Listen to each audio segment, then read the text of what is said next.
Hello नमस्कार दोस्तों। आज हम चर्चा करेंगे कक्षा 10 की जो विज्ञान है ये सीरीज स्टार्ट करने जा रहे हैं। इस सीरीज में लगभग विज्ञान के ऑल ओवर अगर देखें तो 1000 क्वेश्चनों की चर्चा करेंगे। ये 1000 क्वेश्चन कक्षा 10 का जो एग्जाम है वहां तक कंप्लीट हो जाएंगे। लगभग डेली के 100 क्वेश्चनों की चर्चा करेंगे और 1000 क्वेश्चनों की सीरीज है। इस सीरीज में हम प्रत्येक क्वेश्चन का एक्सप्लेन करेंगे और प्रत्येक पॉइंट ऑफ व्यू से प्रत्येक पार्ट के 100 क्वेश्चनों को हम एक्सप्लेन करेंगे। इसी आधार पर हमारा पूरा पार्ट है वो हो जाएगा। तो इस क्लास को आप रिवीजन के तौर पर लेते हो तो बेहतरीन तरीके से साबित होगी। अभी स्टार्ट करते हैं पहले क्वेश्चन से। तो हमारा पहला क्वेश्चन है, निम्न में से कौन सा संबंध सत्य है? यानी हमें बताना है कि कौन सा संबंध है ये सत्य है। तो इसमें अगर देखते हैं तो हमें ध्यान रखना है ओम का नियम। ओम का नियम, अब देखो ओम का नियम क्या कहता है। ओम का नियम कहता है V समानुपाती I। ओम का नियम क्या कहता है? ओम का नियम कहता है V समानुपाती I। अगर समानुपाती हटाएंगे तो V बराबर हो जाएगा IR, यानी R ये क्या है? समानुपाती नियतांक है। अब देखो ओम का नियम हो गया V समानुपाती I। हमें पूछा है निम्न में से कौन सा संबंध सत्य है। हमें बताना है पहला ये गलत है, दूसरा भी गलत है, तीसरा यहाँ बराबर है। ध्यान रखना, तो हमारा करेक्ट आंसर हो जाएगा V बराबर IR, क्योंकि ओम का नियम क्या कहता है? V बराबर है IR। तो ओम के नियम से हमें ग्राफ भी प्राप्त होता है जो सीधा प्राप्त होता है। V और I के मध्य अगर हम ग्राफ बनाते हैं वो भी हमें सीधा प्राप्त होता है, क्योंकि अगर हम V का मान बढ़ाएंगे तो I का मान भी बढ़ेगा। वोल्टेज बढ़ाएंगे तो धारा का मान भी ऑटोमेटिक से क्या हो जाएगा? बढ़ जाएगा। यही ओम का नियम है। और जैसे जैसे हम आगे बढ़ेंगे वैसे वैसे प्रत्येक पॉइंट ऑफ व्यू से हम ध्यान रखेंगे कि हमारा जो टॉपिक है। अगला क्वेश्चन है, बेहतरीन तरीके का क्वेश्चन है। अगर इन क्वेश्चनों को आपने देख लिया तो विद्युत धारा वाला पार्ट है ये पूर्ण रूप से कंप्लीट हो जाएगा। अगला क्वेश्चन है, प्रतिरोध का SI मात्रक। अब देखो प्रतिरोध होता क्या है इसके बारे में चर्चा करेंगे। SI यूनिट की बात करते हैं प्रतिरोध की, तो प्रतिरोध का SI मात्रक होता है ओम। अभी हमने चर्चा की है ओम का नियम होता है V समानुपाती I, यानी V बराबर होता है IR। तो हो जाएगा R प्रतिरोध होता है, R बराबर होता है V बटे I, यही प्रतिरोध है। तो प्रतिरोध का अगर मात्रक निकालेंगे तो V होता है विभवांतर और विभवांतर का मात्रक होता है वोल्ट, जिसे V से प्रतिशत करते हैं। और I होती है धारा, धारा का मात्रक होता है एम्पियर। धारा का मात्रक क्या होता है? एम्पियर। तो हम देख सकते हैं इन दोनों को लिखते हैं हम ओम के द्वारा। किसके द्वारा लिखते हैं? ओम के द्वारा लिखते हैं। तो प्रतिरोध का मात्रक क्या हो गया? ओम। तो हमारा करेक्ट आंसर हो गया C। अगला क्वेश्चन है, इसी सीरीज का अगला क्वेश्चन है, बेहतरीन तरीके का क्वेश्चन है, निम्न में से कौन सा पद विद्युत परिपथ में विद्युत शक्ति को निरूपित करता है? अब देखो पहले हम चर्चा करेंगे विद्युत शक्ति के बारे में, यानी पहले हम चर्चा करेंगे विद्युत शक्ति के बारे में। किसके बारे में? विद्युत शक्ति के बारे में। तो विद्युत शक्ति आपने कुछ हद तक शक्ति के बारे में पढ़ा होगा। शक्ति जिसे इंग्लिश बोलते हैं पावर, इंग्लिश में क्या बोलते हैं? पावर। तो शक्ति कहते हैं कार्य करने की दर, कार्य करने की दर क्या कहलाता है? शक्ति कहते हैं। कार्य करने की दर को शक्ति कहते हैं। कार्य करने की दर को शक्ति कहते हैं। और शक्ति को किस दर्शाते हैं? P से। P बराबर होता है कार्य करने की दर होता है W बटे T। W हो गया वर्ग और T हो गया टाइम। तो शक्ति का मात्रक अगर निकालना है तो हमें कार्य का मात्रक होता है जूल और समय का मात्रक क्या होता है? सेकेंड। समय का मात्रक क्या होता है? सेकेंड। तो इसमें शक्ति का मात्रक ले सकते हैं वाट। इन दोनों को वाट के द्वारा प्रदर्शित करते हैं। तो शक्ति का जो SI मात्रक है वो हो जाएगा वाट। तो हमें पूछा गया निम्न में से कौन सा पद विद्युत परिपथ में विद्युत शक्ति को निरूपित करता है? तो हमने पाठ में पढ़ा है कि P बराबर VI भी होता है और एक सूत्र होता है P बराबर Q अपॉन T भी होता है, सॉरी Q अपॉन T नहीं होता है, P बराबर एक होता है I स्क्वायर R भी होता है, एक P बराबर होता है V स्क्वायर बटे R, ये सूत्र होता है। तो इनमें से पूछा गया है कि कौन सा पद विद्युत परिपथ में शक्ति को निर्मित करता है। तो इनमें से हमारा इनमें से कोई फॉर्मूला नहीं है, V बटे 2 ये नहीं होगा, तो हमारा पहला आंसर हो जाएगा I स्क्वायर R। तो हमारा क्या हो जाएगा, P बराबर क्या होता है I स्क्वायर R हो जाएगा। अगला क्वेश्चन है हमारा जस्ट ही सीरीज का अगला क्वेश्चन है, बेहतरीन क्वेश्चन है 4 नंबर। तो ये 4 नंबर क्वेश्चन है, तो इसके बारे में थोड़ा ध्यान रखना है, कोई ज्यादा इंपॉर्टेंट क्वेश्चन है नहीं। स्थिर विद्युत में आवेश, यानी इस क्वेश्चन की बात करते हैं तो स्थिर विद्युत में आवेश या गतिमान अवस्था में रहते हैं या विराम अवस्था में रहते हैं। तो स्थिर नाम क्या है स्थिर, तो इसका मतलब क्या है, आवेश किस में रहेंगे, विराम अवस्था में रहेंगे। आपने एक चीज तो पढ़ी होगी कि अस्थिर विद्युत बल, किसके बारे में, अस्थिर विद्युत बल, कक्षा 8 के अंदर है अस्थिर विद्युत बल, अस्थिर विद्युत बल। अब कहते हैं किसमें अस्थिर विद्युत बल है, जब किसी आवेशित वस्तु को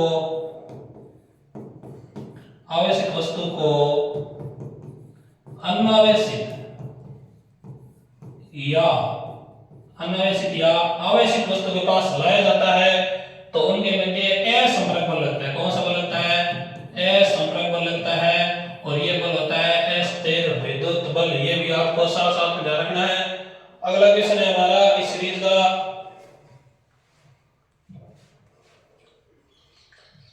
विद्युत धारा विद्युत में अगर बात करते हैं या विद्युत धारा बोल सकते हो, आवेश रहते हैं, यानी जो विद्युत धारा है इसमें आवेश किस प्रकार से रहते हैं, गतिमान अवस्था में रहते हैं। अभी तो हमने स्थिर विद्युत की बात की थी, अब हम बात करेंगे विद्युत धारा में आवेश। आपको बताइए विद्युत धारा का प्रवाह कब होगा, विद्युत धारा का प्रवाह जब होगा जब आवेश क्या रहेंगे, गतिमान। आवेश क्या रहते हैं, गतिमान। और आपको ध्यान में रखना है आवेश का मात्रा क्या होता है, कूलम।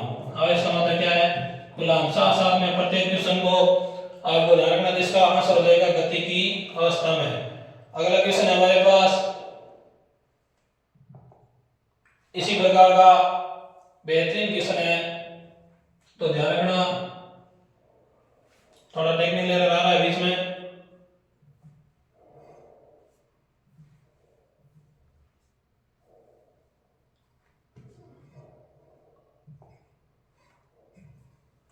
अब देखो अगला बेहतरीन क्वेश्चन है, ऊर्जा का एसआई मात्रक। हमें बताना है ऊर्जा का एसआई मात्रक क्या है, ऊर्जा का एसआई मात्रक, पेन चेंज कर लेते हैं। ऊर्जा का एसआई मात्रक, तो ऊर्जा का एसआई मात्रक आपने पढ़ा होगा, कार्य का जो एसआई मात्रक होता है, कार्य का एसआई मात्रक होता है वो होता है जूल, और ऊष्मा का भी एक एसआई मात्रक होता है वो भी होता है जूल, उसमें होती है हीट। और आपने देखा होगा ऊर्जा का जो मात्रक है वो भी क्या होता है, जूल। ऊर्जा उसमें है, ये एक ऊर्जा का क्या है, रूप है, उसमें ऊर्जा का क्या है, रूप है। तो ऐसा ही मात्रक तीनों का क्या हो जाएगा, जूल। ये ध्यान रखना, कार्य का मात्रक सेम है, ऊर्जा का मात्रक सेम है, ऊष्मा का मात्रक सेम है। तो आप लिख सकते हो W बराबर H बराबर E।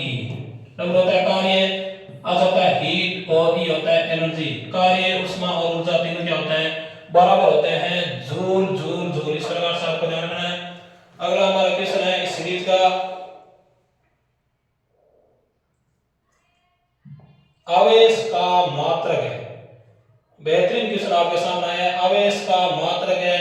पीछे ही हमने चर्चा कर ली है आवेश के मात्रक की, अभी देखते हैं आवेश के मात्रक की बात करते हैं। तो आवेश का मात्रक है, हमने अभी पढ़ा था आवेश के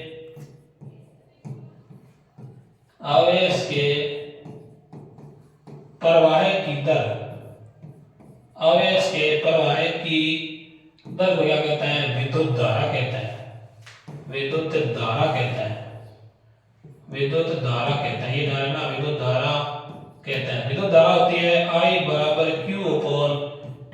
Q क्या होता है, कूलम। तो आवेश का मात्रक क्या हो गया, कूलम के। इस प्रकार से आवेश का मात्रक क्या हो जाएगा, कूलम। इसमें क्या दिया हुआ है, आवेश का मात्रक हो जाएगा कूलम, ये ध्यान रखना है। अगला हमारा क्वेश्चन है कि विद्युत धारा का एसआई मात्रक। ये तो हमें बताने की आवश्यकता नहीं है क्योंकि अभी हमने चर्चा की है। विद्युत धारा का एसआई मात्रक क्या हो जाएगा, एम्पियर हो जाएगा। विद्युत धारा का एसआई मात्रक क्या होता है, एम्पियर। और एक आपको फैक्ट ध्यान रखना है, विद्युत धारा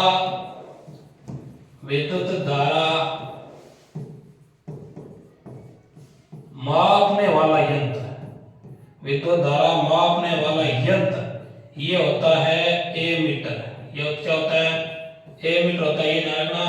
इसके संबंध में एक और क्वेश्चन ध्यान रखना, विद्युत धारा का एसआई मात्रक होता है एम्पियर, वो हमने बीच निकाला है। और विद्युत धारा का जो मापन वाला यंत्र है ये क्या है, एमीटर है। इससे आगे बढ़ते हैं, अगला क्वेश्चन है हमारा बेहतरीन क्वेश्चन है, विद्युत शक्ति का एसआई मात्रक। विद्युत शक्ति का एसआई मात्रक क्या है, अभी हमने पूछा है एसआई मात्रक, तो विद्युत शक्ति का एसआई मात्रक की बात करते हैं। तो अभी हमने शक्ति पढ़ा था, P बराबर होता है W/Q, कार्य करने की दर, सॉरी P बराबर होता है W/T। क्या होता है, कार्य करने की दर को क्या कहते हैं, शक्ति। तो इसका एक मात्रक हो गया जूल/सेकंड, एक मात्रक क्या हो गया, जूल/सेकंड। तो इसको शक्ति को किससे दर्शाते हैं, वाट के द्वारा दर्शाते हैं। तो इसका ऐसा मात्रक क्या हो गया, वाट हो गया। ध्यान रखना, वोल्ट नहीं है, वोल्ट अलग है, वाट अलग है। जूल प्रति सेकंड में होता है, लेकिन इसका एसआई मात्रक नहीं है, सर्वमान्य मात्रक होता है एसआई मात्रक। अगला हमारा क्वेश्चन है, किलोवाट घंटा का व्यवहारिक मात्रक, किलोवाट घंटा। अब देखो, आपने देखा होगा किलोवाट घंटा, किलोवाट आवर्स यानी किलोवाट घंटा। व्यवहारिक मात्रा की बात करते हैं तो किलोवाट घंटा आपको बताइए कि 3 × 10⁶ जूल ये होता है 1 यूनिट के बराबर। किसके बराबर होता है, 1 यूनिट के बराबर। तो इसका मान देख सकते हैं, 1 किलोवाट बराबर होता है 1 यूनिट। तो इसका व्यवहारिक मात्रक हो जाएगा यूनिट। जो हमारे घरों के अंदर जो बिजली है उसको किस में मापा जाता है, यूनिट के अंदर मापा जाता है। क्योंकि आपको बताइए, अगर वाट आवर्स के अंदर मापे या वाट सेकंड के अंदर मापे तो बिजली को माप नहीं सकते। जो हमें हम पैसे भर रहे हैं घरों के अंदर, वो किस आधार पर भर रहे हैं, यूनिट के आधार पर। हम कहते हैं कि हमारे 100 यूनिट आज खर्च हो गए, 200 यूनिट खर्च हो गए। इसका मतलब क्या है, इसका मतलब है 3 × 10⁶ जूल 1 यूनिट के बराबर ये सारा का सारा मैटर है वो होता है। इससे आगे बढ़ते हैं, अगला क्वेश्चन है, बहुत ही शानदार क्वेश्चन है, जूल का मान होता है। अब देखो, अब हमें 1 जूल की बात कर रहे हैं, किसकी बात कर रहे हैं, 1 जूल की बात करें तो 1 जूल का मान है वो होता है 0.24 कैलोरी। क्या होता है, 0.24 कैलोरी। तो अभी हमने एक चीज पढ़ी थी, ऊष्मा का एक मात्रक कैलोरी भी होता है। क्या होता है, कैलोरी भी होता है, लेकिन वो ऐसा ही मात्रक नहीं होता है, ऐसा ही मात्रक होता है वाट। अब देखो, इसमें अगला क्वेश्चन है, ये इस अध्याय से संबंधित नहीं है, इसलिए ये इस क्वेश्चन की हम चर्चा नहीं करेंगे, इस क्वेश्चन की भी चर्चा नहीं करेंगे, आगे आने वाले पार्ट में चर्चा करेंगे। तो चौथा पार्ट है कार्बन वाला। अब देखो, 1 वोल्ट की बात करते हैं, किसके बारे में, 1 वोल्ट की बात करते हैं, 1 वोल्ट कहलाता है। अब देखो, हमने अभी पढ़ा है कि विभवांतर का मात्रक क्या होता है, विभवांतर का मात्रक होता है वोल्ट। वो कैसे है भाई, विभवांतर कहते हैं किसे, विभवांतर कैसे कहते हैं, किसी आवेश को एक बिंदु से अन्य बिंदु तक ले जाने में किया गया कार्य। किसी आवेश को एक बिंदु से अन्य बिंदु तक ले जाने में किया गया कार्य क्या कहलाता है, विभवांतर कहलाता है। तो विभवांतर निकालेंगे क्या, W/Q। तो W क्या होता है, कार्य, और कार्य का मात्रक होता है जूल, और आवेश का मात्रक होता है कूलम। जिसे C से प्रदर्शित है वो करते हैं। तो एक तरीके से देखते हैं तो विभवांतर का मात्रक जूल प्रति कूलम भी ले सकते हैं, और इसको लिखते हैं वोल्ट के द्वारा। किसके द्वारा, वोल्ट के द्वारा। तो वोल्ट हो गया जूल प्रति कूलम, किस में दिया हुआ है, जूल, इसमें बी ऑप्शन हो जाएगा जूल/कूलम। इसका करेक्ट आंसर है वो हो जाएगा। तो विभवांतर को मापने वाला एक यंत्र भी होता है, उसका नाम है वोल्टमीटर। क्या नाम है उसका, वोल्ट मीटर। ये भी ध्यान रखना, विद्युत धारा का मापन तो एमीटर द्वारा किया जाता है, लेकिन विद्युत विभवांतर का जो मापन है ये किया जाता है वोल्ट मीटर के द्वारा, ये ध्यान रखना। अगला क्वेश्चन है, बहुत ही शानदार क्वेश्चन है ये इस सीरीज का। हमारा अगला क्वेश्चन है, विभवांतर मापने वाले यंत्र को कहा जाता है। एग्जाम की दृष्टि से देखते हैं, चाहे राजस्थान पुलिस हो, चाहे कोई सा भी ऑल इंडिया में कोई सा एग्जाम हो, उसमें ये कहीं ना कहीं ऐसे क्वेश्चन आते हैं।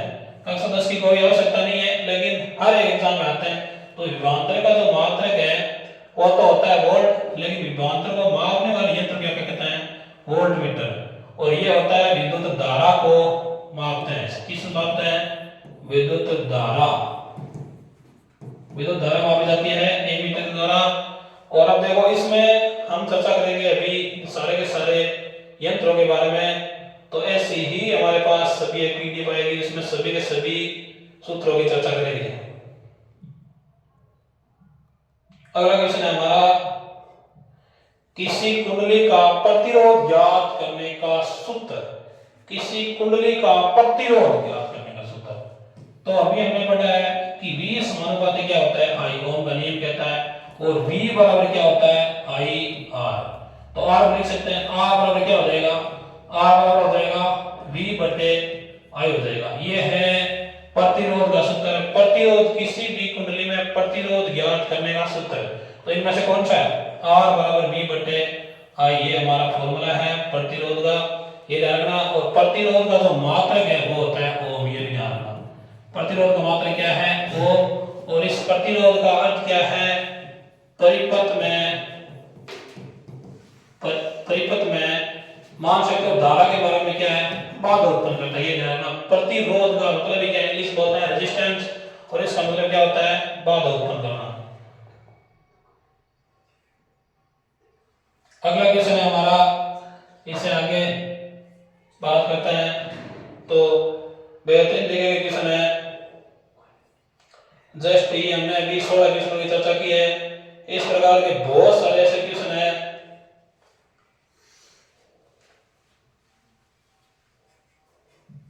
यह है बिजली का फ्यूज। अब देखो बिजली का जो फ्यूज है ये किसका बना होता है। अब देखो या तो मिश्र धातु का है या शुद्ध धातु का है, इसी चर्चा करनी है। बिजली का जो फ्यूज है ये बना होता है मिश्र धातु का।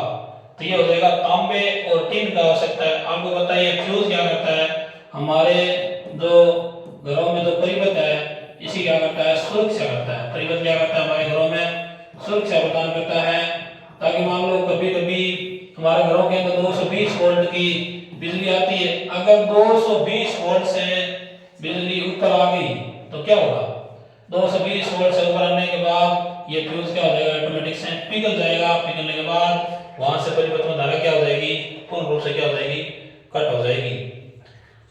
तो ये हो जाएगा तांबे और टिन दोनों का यानी मिश्र धातु का बना होता है फ्यूज। अगला हमारा क्वेश्चन है, बहुत ही शानदार क्वेश्चन है, बल्ब के तंतुओं में तंतु को बनाने में टंगस्टन का उपयोग क्यों किया जाता है। अब देखो ये बहुत ही शानदार क्वेश्चन है, क्योंकि जो टंगस्टन है इनका जो गलनांक है 3380 डिग्री सेल्सियस है, क्योंकि ये निम्न ताप पर पिघलता है, क्योंकि इसका गलनांक 100 डिग्री सेल्सियस से 200 डिग्री सेल्सियस के बीच है, क्योंकि इसका गलनांक 300 डिग्री सेल्सियस है। तो ये देखो इसका जो ताप है ना, ये निम्न ताप पर क्या होता है, पिघल जाता है। अब देखो आपका जो बल्ब है ये इसलिए बनाया जाता है कि अगर इसको ज्यादा ताप मिले तो ये क्या हो जाता है, पिघल जाता है। तो इसका करेक्ट आंसर ये हो जाएगा। अगला क्वेश्चन है हमारा, इससे जस्ट आगे ये क्वेश्चन ही सजाएगा नहीं है, ये भी सजाएगा नहीं है।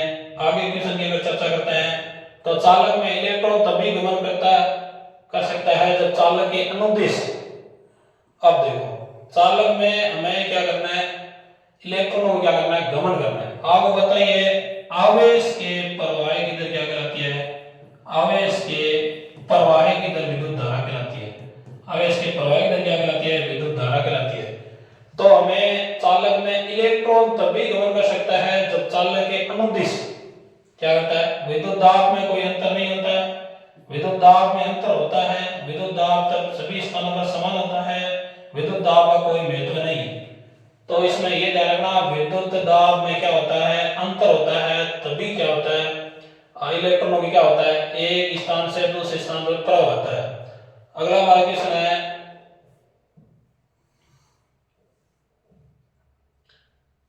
कंटिन्यू, लगातार या तीन क्वेश्चन है, इनका ध्यान रखना। अगर Q आवेश विभवांतर V से प्रवाहित हो तो किया गया कार्य हमें ज्ञात करना है W। हमें क्या ज्ञात करना है, W ज्ञात करना है। अगर Q आवेश विभवांतर V है तो हमें क्या ज्ञात करना है, तो आपने एक सूत्र पढ़ा होगा किसके बराबर, V बराबर क्या होता है, V बराबर होता है W बटे Q। विभवांतर क्या होता है, कार्य बटे आवेश। तो हमें ज्ञात करना है W, तो W बराबर हो जाएगा V into Q। तो इसमें से कौन सा है, V into Q हो जाएगा। V into Q दो दिए हुए हैं, तो इसका जो करेक्ट आंसर हो जाएगा V into QC हो जाएगा, या D दोनों एक ही। अगला क्वेश्चन है सेल बाहरी परिपथ जिस प्लेट से धारा भेजती है उसे सेल को कहता है। अब देखो सेल बाहरी परिपथ जिस से प्लेट से धारा भेजती है उसे क्या कहते हैं, उसे सेल को कहते हैं। उस सेल को कहते हैं, दोनों ही होते हैं, तो धन ध्रुव होता है, ऋण ध्रुव होता है, ये सेल होता है। उस सेल के अंदर दो प्रकार के जो आवेश, एक तरफ प्लस होता है, एक तरफ क्या होता है, माइनस होता है। अगला क्वेश्चन है कि किसी चालक का प्रतिरोध निर्भर करता है। ये क्वेश्चन बहुत ही शानदार क्वेश्चन है, इसकी चर्चा कर लेते हैं विशेष रूप से, क्योंकि ये एग्जाम के अंदर आया हुआ है। किसी चालक का प्रतिरोध, किसी चालक का क्या ज्ञात करते हैं, प्रतिरोध, रेजिस्टेंस। अब आपने दो चीज देखी होगी, प्रतिरोध है ये एक होता है R समानुपाती L, और एक होता है R व्युत्क्रमानुपाती A। R व्युत्क्रमानुपाती क्या होता है, A। यानी प्रतिरोध तार की लंबाई पर भी निर्भर करता है। प्रतिरोध किस पर निर्भर करता है, तार की लंबाई पर, और प्रतिरोध तार के अनुप्रस्थ काट पर, अनुप्रस्थ काट पर भी निर्भर करता है। अब देखो इसे डायग्राम के तौर पर अगर समझे तो अगर तार की लंबाई ज्यादा होगी तो प्रतिरोध भी क्या होगा, ज्यादा। जैसे मान लो यहाँ कोई सेल है इस प्रकार का, ये प्लस सिरा है और ये माइनस सिरा है, हमने यहाँ कोई बल्ब लगा दिया इस प्रकार का, ये बल्ब दिखता किसकी तुलना में ज्यादा दिखता है, ये देखो यहाँ हमने क्या किया, एक सेल लगाया इस प्रकार का, ये माइनस है ये प्लस है।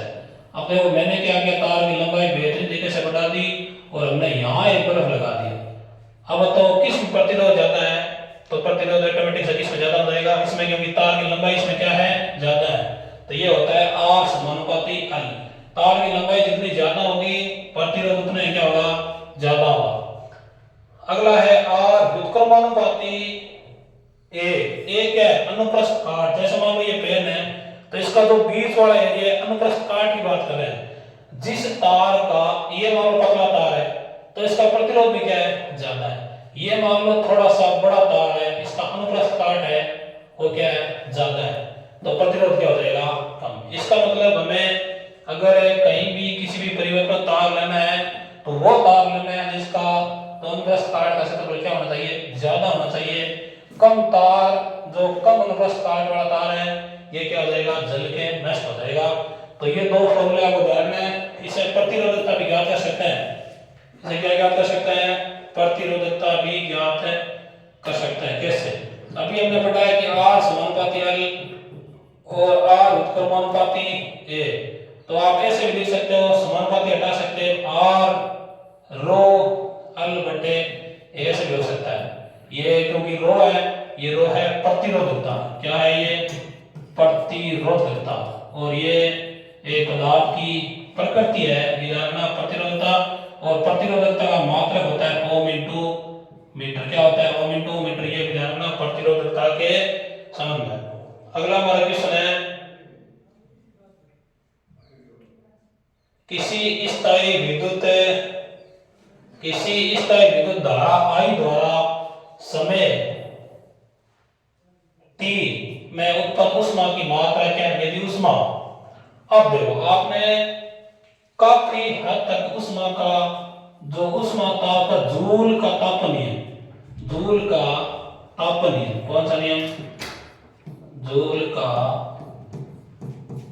तापन नियम, ये तो होना होगा। जूल का तापन नियम होता है H बराबर I स्क्वायर RT। जूल का तापन नियम क्या होता है? H बराबर I स्क्वायर RT। जूल का तापन नियम क्या होता है? H बराबर I स्क्वायर RT। इन धारा का क्या होता है? वर्ग के समानुपाती और प्रतिरोध निश्चित होना चाहिए, समय भी क्या होना चाहिए? निश्चित। तो इसमें आपने देखा होगा कि जो हमारे घरों के अंदर राड होती है तो पानी गर्म करने की इस प्रकार की आकृति आप देखी होगी, इस प्रकार की आकृति देखी होगी जिसमें क्या करता है? पानी को गर्म करता है। तो हम जैसे ही इसमें विद्युत धारा देते हैं तो ये क्या होती है? गर्म हो जाती है। जब गर्म होती है तो हमारा पानी भी क्या हो जाता है? गर्म। तो जैसे जैसे आई का मान बढ़ाएंगे, जैसे जैसे आई का मान बढ़ाएंगे तो आई का मान बढ़ाएंगे तो किसका मान बढ़ेगा? हीट का मान भी बढ़ेगा। क्या मान बढ़ेगा? हीट का मान भी बढ़ेगा, ये ध्यान रखना। तो इसका एक फॉर्मूला हो जाएगा v स्क्वायर। तो h बराबर ये हो सकता है ना, v i square, v h बराबर v i बटे t, ये भी हो सकता है। तो अगला क्वेश्चन है हमारा इसी सीरीज का बेहतरीन क्वेश्चन है।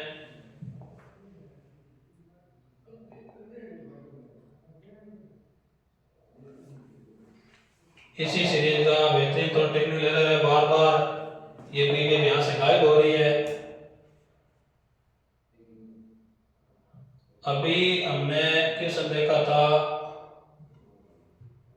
कौन सा क्वेश्चन था वो देखना, कोई सुनिए।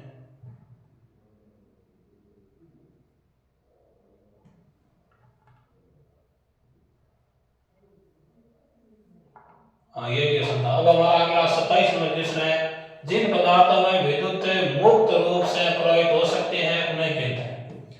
अब देखो, जिन पदार्थों में विद्युत मुक्त रूप से प्रवाहित हो सकती है तो उन्हें क्या कहते हैं, इनकी चर्चा करने वाले हैं। तो देखो, एक होता है चालक, एक होता है चालक, एक होता है अचालक। क्या होता है? एक चालक और एक अचालक, और एक हो सकता है अर्ध विद्युत चालक। तो चालक का मतलब क्या है? जिसमें से विद्युत धारा का प्रवाह क्या होता है? आसानी से। और यह चालक जिसमें बोल सकते हैं विद्युत रोधी भी बोल सकते हैं, इसमें विद्युत धारा का प्रवाह बिल्कुल भी नहीं होता है।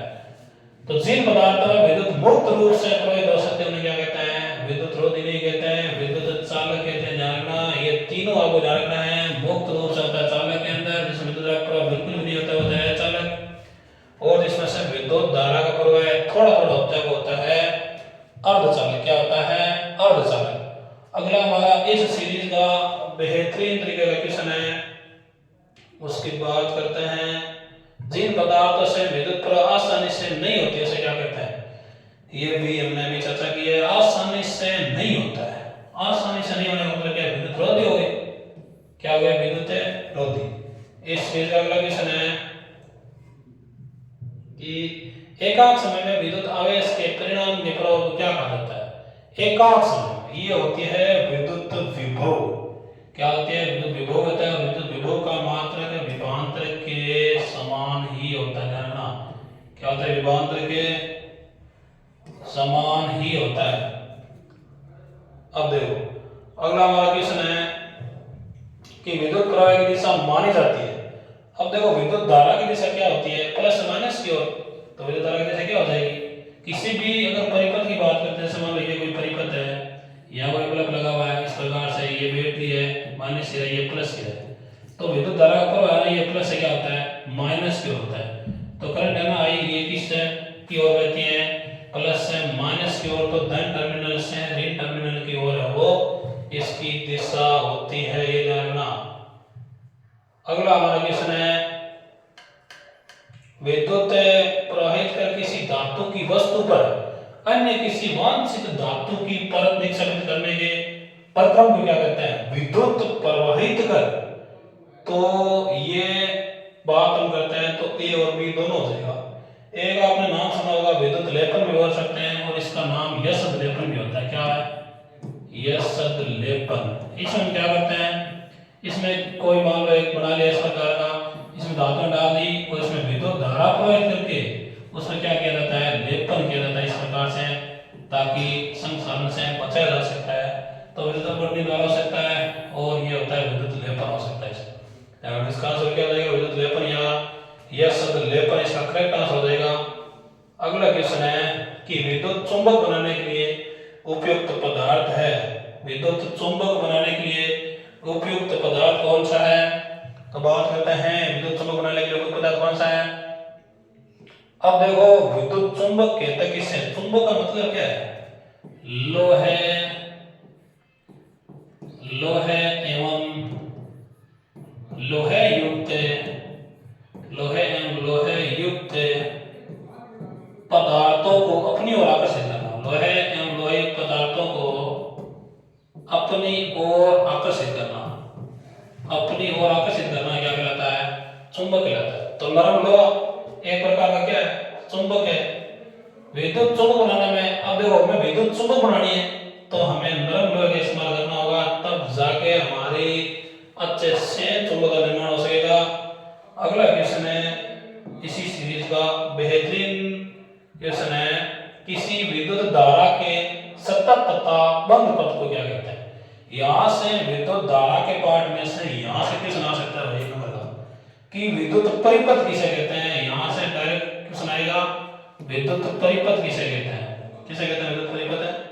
अब ध्यान रखना, विद्युत परिपथ कहते हैं विद्युत धारा का बंद तथा सतत परिपथ क्या कहलाता है? विद्युत परिपथ कहलाता है। इलेक्ट्रिक ये बोल सकता है इसे विद्युत परिपथ को। अब देखो अगला क्वेश्चन है हमारा, विद्युत बल्ब के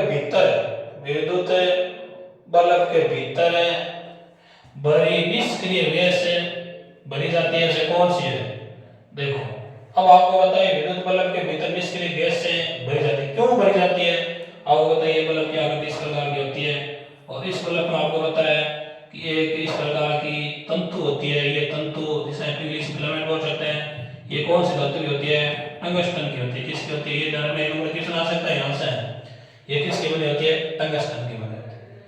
तो ये टंगस्टन की इसलिए है क्योंकि टंगस्टन के वाष्पन को रोकने के लिए या रोशनी तेजी करने के लिए नहीं, बल्ब की सुरक्षा के लिए नहीं। इसका करेक्ट आंसर हो जाएगा टंगस्टन के वाष्पन को रोकने के लिए निष्क्रिय गैस भरी जाती है।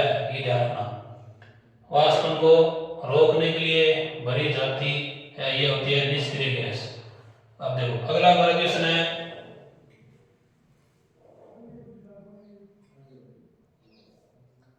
विद्युत धारा के तापीय प्रवाह का उपयोग किस में नहीं होता है? नहीं होता है। देखा पूछो विद्युत धारा, अभी हमने पढ़ा है कि आई स्क्वायर एस बराबर क्या होता है? आई स्क्वायर आर टी क्या होता है? एस बराबर आई स्क्वायर आर टी होता है। तो एस बराबर आई स्क्वायर आर टी होता है। तो विद्युत धारा के तापीय प्रवाह, विद्युत धारा ताप प्रवाह का मतलब क्या है? हम देखते हैं कि हीटर में जब विद्युत धारा प्रवाहित करते हैं तो हीटर का जो तार है वो क्या हो जाता है? ऑटोमेटिक से गर्म हो जाता है। गर्म होने के बाद में क्या रहता है? ऊष्मा देता है। तो इसी प्रकार से विद्युत धारा के तापीय प्रवाह का उपयोग किसमें नहीं होता है? तो हीटर के अंदर होता है, आपको बताइए इस प्रकार की आकृति होती है हीटर के अंदर। इस प्रकार की तांत लगी होती है, ये तार बोल सकता है। और ये विद्युत हीटर का जो तार है ये निक्रोम का बना होता है। ये ध्यान रखना, किसका बना होता है? निक्रोम का बना होता है। ये ध्यान रखना, निक्रोम यानी निकल प्लस है क्रोमियम। निकल प्लस क्रोमियम विद्युत हीटर होता है। विद्युत स्त्री आपको पता ही है, इसमें विद्युत धारा प्रवाहित करते हैं तो इसमें क्या होती है? गर्म होती है। और विद्युत बल्ब की आपको पता है, जैसे मान लो ये बल्ब है तो इस बल्ब में क्या होता है? जब इस विद्युत धारा प्रवाहित करते हैं तो क्या ये गर्म होता है। लेकिन विद्युत पंखा है ना, ये जब विद्युत धारा प्रवाहित करते हैं तो ये गर्म नहीं होता है। इससे जस्ट आगे हमारा क्वेश्चन है, विद्युत धारा की चाल प्रकाश की चाल में क्या संबंध है? विद्युत धारा की चाल और प्रकाश की चाल दोनों की क्या होती है? समान होती है। ये जानना, ये दोनों की क्या होती है? समान होती है। जैसे अगला क्वेश्चन है, किसी विद्युत परिपथ में इकाई धन आवेश को एक बिंदु से दूसरे बिंदु तक ले जाने में किया गया कार्य को मापने वाला उस बिंदु के बीच क्या कहलाता है? विभवांतर को मैंने पहले ही परिभाषित कर दिया है। विभवांतर को मैंने क्या कर दिया है? पहले ही परिभाषित कर दिया है कि आपने पढ़ा V बराबर क्या होता है? W अपॉन V बराबर क्या होता है? W अपॉन Q होता है। आवेश कार्य बटे आवेश होता है जूल प्रति कूलम, यानी कि किसी आवेश को अन्य बिंदु से दूसरे बिंदु तक ले जाने में किया गया कार्य क्या कहलाता है? विभवांतर है। तो ये होता है विभवांतर। तो इससे आगे जस्ट हमारा क्वेश्चन है कि जब सेल से कोई विद्युत धारा नहीं ली जाए तो उसके दोनों टर्मिनलों के बीच विभवांतर है। आपको बताइए धारा ही नहीं है, विभवांतर क्या हो जाएगा? शून्य हो जाएगा। सीधा सा फॉर्मूला है, तो क्या हो जाएगा? शून्य हो जाएगा। आपको पता है सेल में विद्युत धारा का हो ही नहीं रहा है, बिल्कुल उसमें विद्युत धारा है ही नहीं, तो इलेक्ट्रॉन है ही नहीं, प्रोटॉन है ही नहीं, तो क्या हो जाएगा? विभवांतर शून्य हो जाएगा। अगला हमारा 45 नंबर क्वेश्चन है कि विद्युत धारा उत्पन्न करने की युक्ति को कहते हैं। अब देखो आपको पता है विद्युत धारा उत्पन्न करने की युक्ति को क्या कहते हैं? ये कहते हैं जनित्र। आपको पता है जनित्र क्या करता है? विद्युत धारा उत्पन्न करता है। आप देखा होगा जनरेटर के नाम से आता है जनित्र। ये क्या करता है? विद्युत धारा को क्या करता है? उत्पन्न करता है। अगला क्वेश्चन है हमारा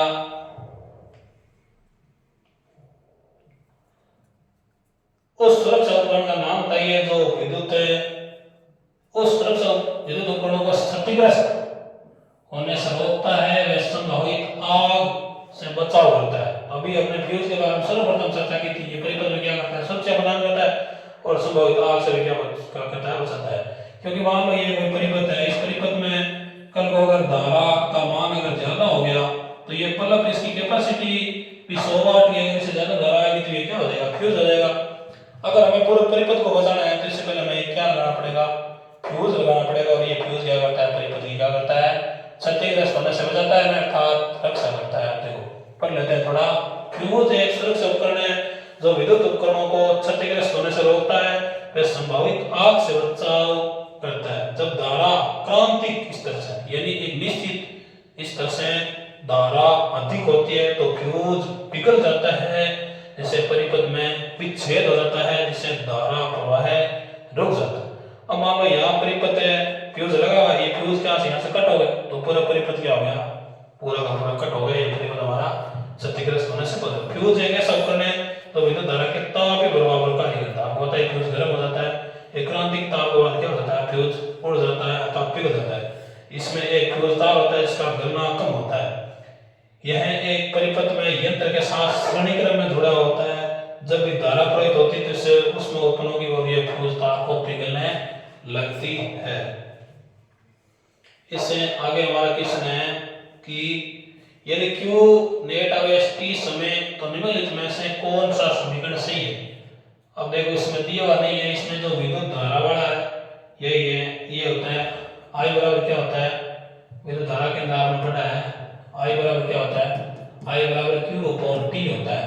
I बराबर क्या होता है? Q upon T। तो इसका ये भी फॉर्मूला है I बराबर Q अपॉन I बराबर Q अपॉन T। ये जानना क्योंकि आवेश के प्रवाह की दर को क्या कहते हैं? विद्युत धारा कहते हैं। विद्युत धारा का मात्रक होता है एम्पियर और विद्युत धारा का मापन किया जाता है मीटर के द्वारा। प्रति सेकंड जितना विद्युत आवेश स्थानांतरित होता है विद्युत प्रवाह को परिभाषित करता है। निम्नलिखित संबंध देखो धारा बराबर क्या होता है? I बराबर क्या होता है? I बराबर होता है Q अपॉन T। ये सूत्र जानना। इसे अपन व्यवस्थित करने वाला हमें मिलता है आवेश का। तो Q बराबर क्या हो जाएगा? I इंटू T, धारा इंटू समय। और आवेश का प्रतीक Q है, इसे कूलोम में मापा जाता है।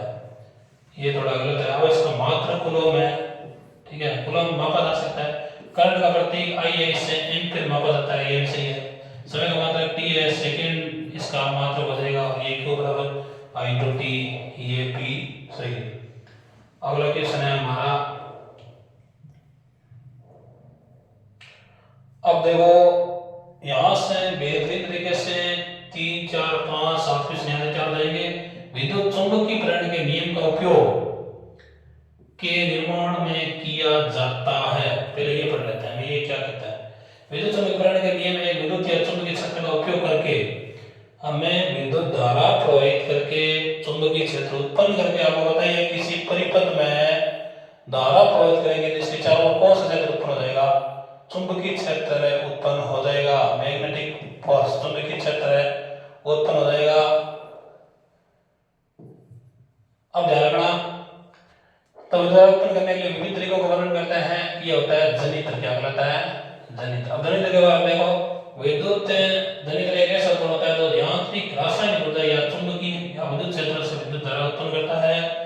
चुंबकीय प्रेरण के नियमों का उपयोग विद्युत जनित्र में किया जाता है जो विद्युत चुंबकीय या विद्युत क्षेत्रों से विद्युत धारा उत्पन्न करता है। अब देखो बात हम करते हैं, ये हो गया क्षेत्रनाशक, क्या हो गया? विद्युत जनित्र। अब देखो थोड़ा गैल्वेनोमीटर के बारे में देख लेते हैं। इसमें आगे है तो गैल्वेनोमीटर एक ऐसा उपकरण है जिसका उपयोग एक विद्युत परिपथ में विद्युत धारा को मापने के लिए किया जाता है। ये गैल्वेनोमीटर और एमीटर बोल सकते हैं, वोल्टमीटर। एक विद्युत परिपथ में दो बिंदु बीच क्या मापा जाता है? विभवांतर मापा जाता है।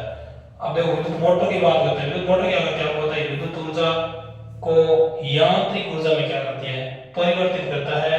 अतः विद्युत प्रेरण के नियमों का उपयोग जनित्र के निर्माण में किया जाता है।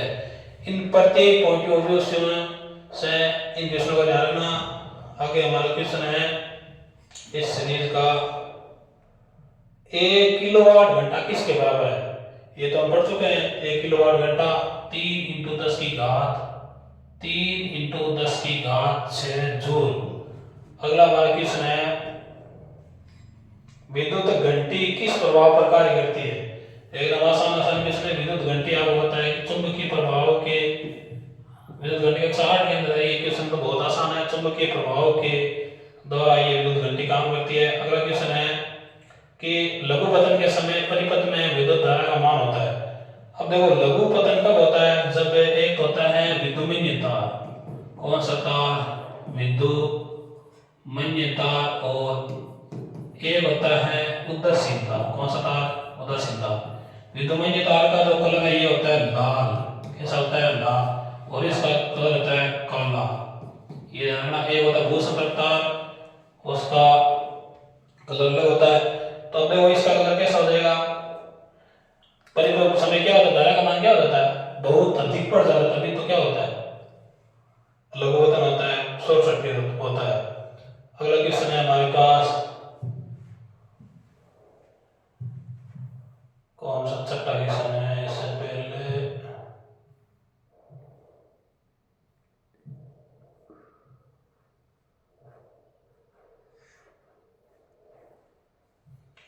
इससे आगे हम बाद में चर्चा करेंगे।